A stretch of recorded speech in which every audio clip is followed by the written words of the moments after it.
Yo l'équipe Play Games, on se retrouve pour le récap des sorties films et séries de la semaine. Donc les 3 films ou séries qui m'ont intéressé le plus cette semaine.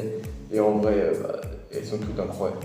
Les 3 sont incroyables et les 3, je vais aller les voir. On va commencer avec le film Sonic 2 réalisé par Jeff Fowler. C'est un film plutôt familial, donc qui est pour tout public. Donc l'histoire, ça racontera l'histoire de Sonic qui est toujours installé dans la petite ville de Green Hills et qui veut prouver qu'il est un véritable héros. Sauf qu'un défi de taille va se présenter à lui quand le docteur Robotnik refait son apparition. Accompagné de son nouveau complice Knuckles, ils sont en quête d'une émeraude dont le pouvoir permettrait de détruire toute l'humanité. Pour s'assurer que cette pierre ne tombe pas entre de mauvaises mains, Sonic va faire équipe avec Tails. Ça commencera ensuite un petit voyage à travers le monde rempli de péripéties. Au casting, on retrouve notamment Idris Elba qui a joué Heimdall dans Thor, qui va là juste doubler la voix de Knuckles, Ben Schwartz qui double Sonic, et enfin James Marsden qui joue le rôle de Tom, et Jim Carrey qui est toujours là pour jouer le rôle de Dr. Robotnik. De Marvel que je vais présenter, donc on va commencer par le film qui sort le 30 mars tout comme Sonic et la série après. C'est le film Morbius, donc le personnage de Morbius qui sera joué par Jared Leto d'ailleurs. Film réalisé par Daniel Espinosa. Donc ça racontera l'histoire d'un docteur victime d'une maladie sanguine nommé Michael Morbius.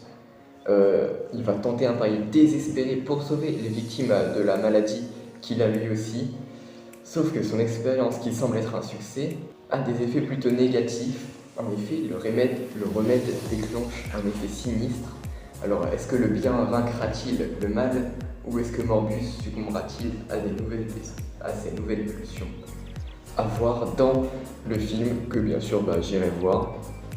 On a aussi vu dans les trailers Michael Keaton. Après on ne sait pas ce qu'il va jouer. Est-ce qu'il jouera le vautour comme dans le MCU, sachant que là c'est pas un film du MCU mais un film de Sony.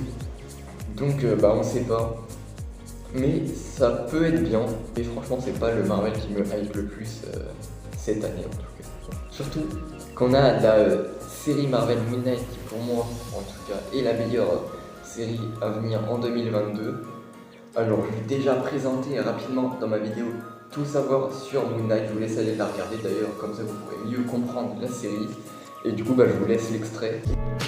Alors on va commencer par une petite rapide surtout présentation de la série. Donc pour rappel encore une fois, elle sort le 30 mars sur Disney+. Donc on aura 6 épisodes qui dureront entre 45 minutes et 1 heure.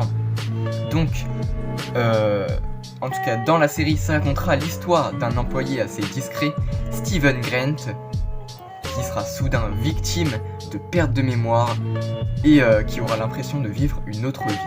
En fait, c'est qu'il souffre d'un trouble dissociatif de l'identité, parce qu'en fait, il va se rendre compte qu'il partage le même corps qu'un mercenaire qui s'appelle Mark Spector. Avec cette double identité, il va vivre une aventure parmi les plus puissants dieux égyptiens, tout en essayant de trouver l'équilibre entre ces deux personnalités. Au casting, on retrouve notamment Oscar Isaac, qui jouera Moon Knight. On l'a notamment connu pour The Podamron. On aura aussi May Kalamaoui, qui jouera Leila El Faouli, Ethan Hawke, qui jouera Arthur Harrow, ou encore Gaspard Ulliel, le français, qui est malheureusement mort en Savoie au ski, qui jouera Anton Mogart, alias Midnight Man, pour le revoir même après la mort. Et voilà, vous avez vu l'extrait d'où j'ai présenté le film, donc je vous dis exactement pareil, donc ça servait vraiment à rien que je le refasse. Donc c'est la fin de cette vidéo, j'espère qu'elle vous aura plu. N'hésitez pas à aller voir un de ces 3 projets, voire 2, voire 3 comme moi, parce que les 3 me hype. N'hésitez pas à vous abonner si vous voulez continuer à rester informé toutes les semaines des sorties films et séries, à lâcher un gros like si vous avez aimé la vidéo, qu'elle vous a par exemple aidé à savoir qu'est-ce qui sortait cette semaine. N'hésitez pas aussi à commenter si il y a des films qui vous hype aussi et que j'ai pas présentés, ou même si je les ai présentés pour rajouter des précisions. Et sur ce, c'était Tim de la chaîne Play Games, la chaîne qui parle de tous les sujets. Et je vous dis à la prochaine.